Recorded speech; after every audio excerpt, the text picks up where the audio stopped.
प्रसारण जारी था। जब अर्जुन ने कहानी सुनाना शुरू किया तो उसने तेजी से बोलना शुरू किया। ये बिने की गति से कहीं अधिक तेज था। जैसे हर इंसान की अपनी एक अलग शख्सियत होती है, वैसे ही कहानी सुनाने का अंदाज भी उनके स्वभाव पर निर्भर करता है। ज्यादातर समय अर्जुन तेज से बहुत तेज गति से कहानी सुनाता, लेकिन जरूरी हिस्सों पर वह अपनी रफ्तार धीमी कर देता। पहला अध्याय, अंत्येष्टि की गुड़िया। मेरे नाना का नाम था हुगोहुआ और उनके पूर्वज बहुत बड़े जमींदार थे, जिनका नाम दूर दूर तक फैला हुआ था। अपने सबसे सुनहरे दौर में उन्होंने शहर में आपस में जुड़े 3 गलियारों में 40 मकान खरीद लिए थे। वे राजनीति और व्यापार में भी शामिल थे, अन्नदान करते और परिवहन में सहायता करते। बाहर का माहौल, किसी को समझ नहीं आया कि अंदर क्या हो रहा था। किसी ने उम्मीद नहीं की थी कि अर्जुन एक भूतिया कहानी सुनाना शुरू कर देगा, और सब चिंतित हो गए थे। कहानी के शुरुआती कुछ हिस्सों को सुनकर किसी को भी ज्यादा उम्मीद नहीं थी। क्या ये कोई अलौकिक उपन्यास था? बहुत ही साधारण लग रहा था। क्या ये कोई आत्मकथा थी? अब तक कहानी सिर्फ नाना की जिंदगी पर केंद्रित थी, और पहले ही कब्रें खोदने का जिक्र कर दिया गया। क्या कब्रों की चोरी कोई अलौकिक विषय है? इस तरह का उपन्यास तो किसी ने पहले नहीं पढ़ा था। उनके लिए सिर्फ वही रचनाएं अच्छी मानी जाती थीं जो पहले से बाजार में स्वीकार की जा चुकी हों और पाठकों की कसौटी पर खरी उतरी हों। लेकिन अर्जुन की यह कब्र खोदने वाली कहानी कुछ अलग ही थी। तुरंत सबने इसे कमजोर मान लिया, लेकिन ये धारणा सिर्फ 10 मिनट तक रही। जैसे ही कहानी में वह मोड़ आया जहां कागज से बनी अंतिम संस्कार की गुड़िया जीवित हो उठती है और हुगोहुआ से शादी करने की मांग करती है, वांग शालिनी की रूह तक कांप गई। जाहिद जी की आंखें गंभीर हो गईं और स्टूडियो का माहौल एकदम ठंडा हो गया।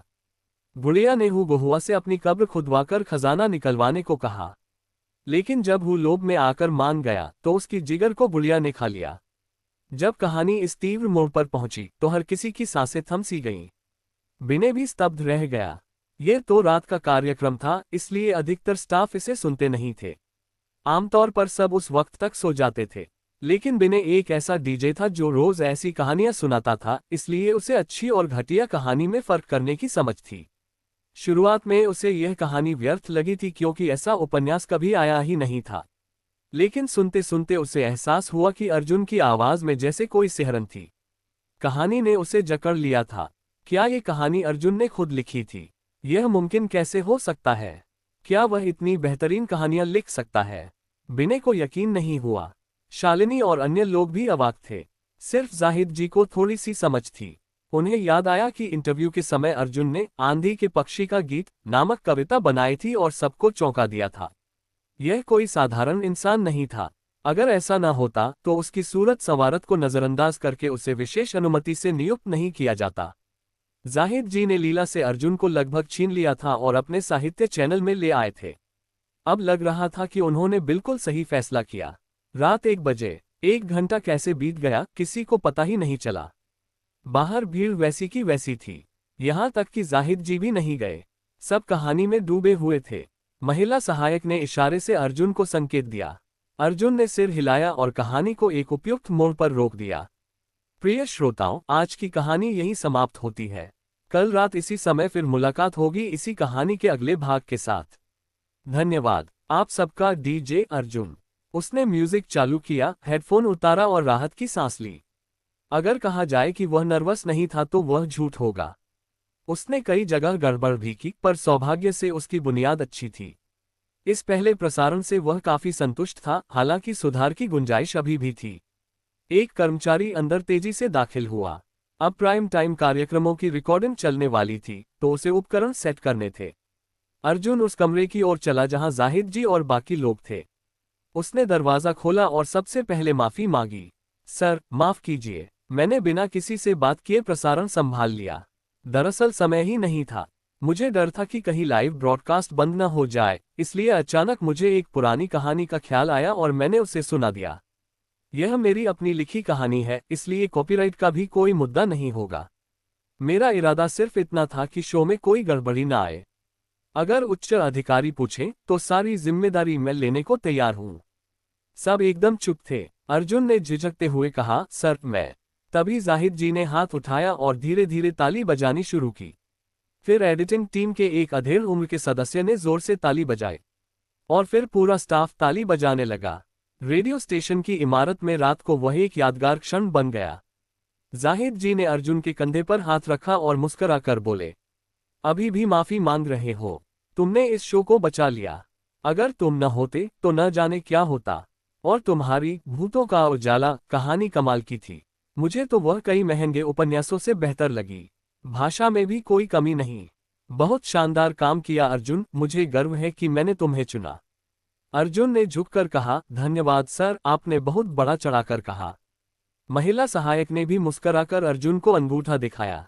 लिसी का चेहरा गंभीर था और बिना गुस्से से अर्जुन को घूर रहा था। जाहिद जी ने सबका ध्यान खींचते हुए कहा, ठीक है, सबने आज बहुत मेहनत की है। अब घर जाए और आराम कीजिए। फिर अर्जुन से बोले, अर्जुन, तुम्हारे पास इस कहानी का आगे का हिस्सा है ना? कल से तुम ही लेट नाइट भूतिया कहानियां को होस्ट करोगे। ये शो मेरा होगा। अर्जुन को अपनी खुशी पर यकीन नहीं हो रहा था। अभी तो नौकरी शुरू किए 1 हफ्ता भी नहीं हुआ था और अब एक पूरा कार्यक्रम उसे मिल रहा था। उसने तुरंत कहा, धन्यवाद सर, मैं अपना 100% दूंगा। विनय ये सुनकर सहन नहीं कर पाया। उसने गुस्से से कहा, सर, अब उसे होस्ट करने देंगे तो मेरा क्या? जाहिद जी झल्लाकर बोले, तुम्हारा क्या? जब शो बंद होने वाला था तुमने खुद माइक पर बैठने से मना कर दिया। अगर अर्जुन न होता तो ब्रॉडकास्ट में गड़बड़ी हो जाती। अब तुम कुछ समय के लिए स्टैंड बाय होस्ट रहोगे और आत्मनिरीक्षण करोगे। उन्होंने जम्हाई लेते हुए कहा और थके थके बाहर निकल गए। सर, विनय चिल्लाया, लेकिन जाहिद जी बिना पीछे देखे चले गए। शालिनी ने अर्जुन की ओर गहरी नजर से देखा, फिर चली गईं। अर्जुन ने विनय से कहा, सर विनय, माफ कीजिए। आगे कोई परेशानी हुई तो मैं आपसे सलाह जरूर लूंगा। वह जीतकर भी विनम्र रहा। उसने विनय को नीचा दिखाने की कोशिश नहीं की। अर्जुन अपने सलीके पर खुद हैरान था, देखो मैं कितना सभ्य हूं। विनय का गुस्सा और भी बढ़ गया। सुबह के समय तक विनय का बोलबाला था और अर्जुन एक नौसिखिया था। लेकिन कुछ ही घंटों में बाजी पलट गई। विनय सोच में पड़ गया, देखते हैं असली फैसला क्या होगा। असली बात तो कल के श्रोता आंकड़े बताएंगे। अगर रेटिंग नीचे रही तो चाहे कहानी अच्छी हो, अर्जुन को शो से हटाया जा सकता है और शो फिर से मेरा होगा। अगले दिन अर्जुन मेट्रो में भीड़ के बीच घुसकर काम पर जा रहा था। तभी उसने पास ही खड़े 2 आदमियों की बातें सुनी। बातचीत का विषय सुनकर अर्जुन के कान खड़े हो गए। ओल्ड प्रकाश, कल रात को लेट नाइट भूतिया कहानियां सुनी थी? बिल्कुल सुनी थी। मैं हर रात उस प्रोग्राम को बिना चूके सुनता हूँ। अरे, मुझे तो लगा तुम रेडियो नहीं सुनते। नहीं सुनता, लेकिन मेरी पत्नी सुनती है। कल उसने जबरदस्ती मुझे अपने साथ बिठाकर वो कार्यक्रम सुनवाया। तुम मेरी पत्नी को जानते हो ना? उसमें इतनी हिम्मत है कि अगर रात को किसी सड़क छाप गुंडे से सामना हो जाए तो उसकी आवाज ही गुंडे को भगा दे। वो भूतिया कहानियां इसलिए सुनती है ताकि उसे नींद आ सके। लेकिन कल पहली बार वो इतनी डर गई कि मुझे जगा दिया। मैंने कहा कि जब इतना डर लग रहा है तो बंद कर दो, लेकिन वो मानी ही नहीं, जिद करके पूरा प्रोग्राम सुना। हाँ, कल की ghost blows out the light वाकई जबरदस्त थी। मैं डर से नहीं कांपा, लेकिन अंदर से सिहरन तो हुई ही। नींद भी ढंग से नहीं आई। बहुत अच्छी थी। मैं भी पत्नी के साथ 1 बजे तक सुनता रहा। वाकई मजेदार था। आज भी जरूर सुनूंगा। अब तो जानना है कि आगे उस मकबरे में क्या होता है। वो होस्ट नया है ना? नाम है अर्जुन। मुझे उसकी कहानी सुनाने का तरीका बहुत अच्छा लगा। स्पीड भी एकदम सही थी। पिछला होस्ट तो बहुत धीरे बोलता था। इन दोनों को पता ही नहीं था कि जिससे वे बातें कर रहे थे वह अर्जुन बस कुछ कदमों की दूरी पर ही खड़ा था। ये सब सुनकर अर्जुन का मन प्रसन्न हो गया। यह एहसास बहुत अच्छा था। उसने गेम स्क्रीन खोली और अपनी रेप्यूटेशन देखी। अब ये 10,677 पर थी। कल उसने दूसरा लॉटरी टिकट खरीदा था और उसकी सारी रेप्यूटेशन 0 हो गई थी। लेकिन एक ही रात में वह 10,000 से ज्यादा बढ़ गई। सोचिए, अर्जुन को अब तक की अपनी जिंदगी में कुल 200,000 पॉइंट्स कमाने में 20 साल लगे थे और अब सिर्फ एक रात में वह साल भर की कमाई के करीब पहुंच गया था। वाकई रेडियो स्टेशन को प्रसिद्धि पाने की शुरुआत के तौर पर चुनना एक सही फैसला था। इसके अलावा रेप्यूटेशन धीरे धीरे और भी बढ़ रही थी। जो श्रोता लाइव शो नहीं सुन पाए थे वे अब वेबसाइट पर शो सुन रहे थे और पॉइंट्स दे रहे थे। मेट्रो से उतरकर अर्जुन पहले एक सड़क किनारे की दुकान पर गया और सिगरेट खरीदी। उसे ज्यादा आदत नहीं थी, लेकिन खुशी के मौकों पर 2 सिगरेट पी लिया करता था। दुकानदार ने पूछा, कौन सी सिगरेट चाहिए? पहले तो अर्जुन रेड रिवर ब्रांड लेता था जो 6 रुपये की थी। लेकिन अब तो वह एक सेलिब्रिटी था। 6 रुपये की सिगरेट सेलिब्रिटी की शोभा नहीं बढ़ाती थी। अर्जुन ने हाथ हिलाते हुए कहा, डबल रेड जॉय दे दो। ठीक है। इसकी कीमत थी 6.50 रुपये। ऑफिस पहुंचते ही देखा कि कई सहकर्मियों की आंखों के नीचे काले घेरे थे, वे सब देर रात तक ओवरटाइम में काम कर रहे थे। अर्जुन अब इस बात का आदी हो गया था कि ज्यादातर लोग उसे नजरअंदाज करते थे, लेकिन अब उसके पास खुद का प्रोग्राम था, यानी एक तरह से प्रमोशन हो गया था। अर्जुन आ गए। Good morning teacher Arjun. Programme जबरदस्त था। मैं घर पर रिकॉर्डिंग सुन रहा था। क्या ये कहानी आपकी खुद की है? और बिना स्क्रिप्ट के बोली थी आपने। कमाल है। कोई आम इंसान बिना स्क्रिप्ट के लाइव शो नहीं कर सकता। अर्जुन तो स्पेशलाइज्ड फील्ड से है, तो ये तो उनके लिए कुछ नहीं। सहकर्मी अब मुस्कुराकर उससे बात कर रहे थे। अर्जुन थोड़ा चौंका। टीचर अर्जुन, क्या वे उसे बुला रहे हैं? फिर समझ आया कि अब उसे सम्मान दिया जा रहा है, लेकिन उसने तुरंत विनम्रता से कहा, टीचर कियान, टीचर वसु, भाई वसु, मुझे टीचर मत कहिए। मैं अभी नया हूँ, सीख रहा हूँ। आप लोग सीनियर हैं, आपसे सीखना चाहता हूँ। अर्जुन या छोटा अर्जुन कह दीजिए, वही काफी है। पहली बार था कि अर्जुन ने अपने सहकर्मियों से इतनी गहराई से बातचीत की।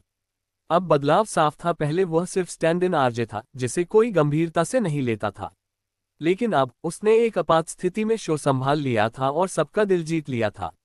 और यही उसकी पहचान बदल गई थी।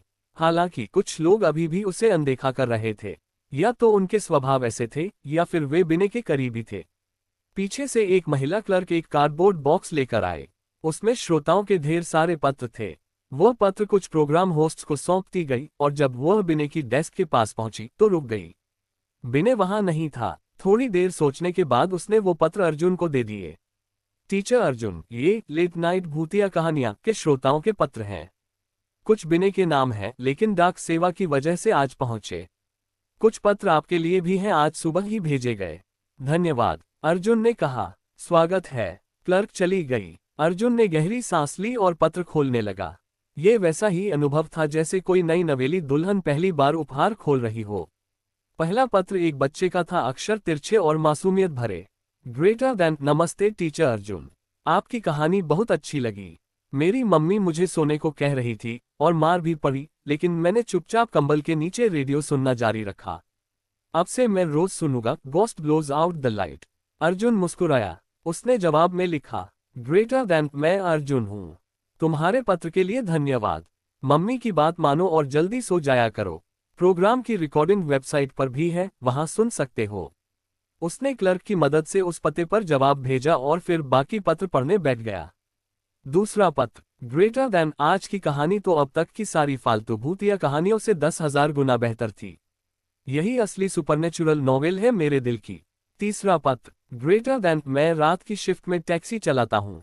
Ghost blows out the light बहुत बढ़िया कहानी है, सपोर्ट करता रहूंगा। चौथा पत्र, ग्रेटर देन, अब रातें बोरिंग नहीं लगती।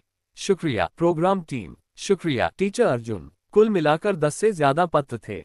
अर्जुन ने हर एक पढ़ा और 3 के उत्तर भी दिए। फिर उसने अपना कंप्यूटर ऑन किया और ईमेल चेक किए।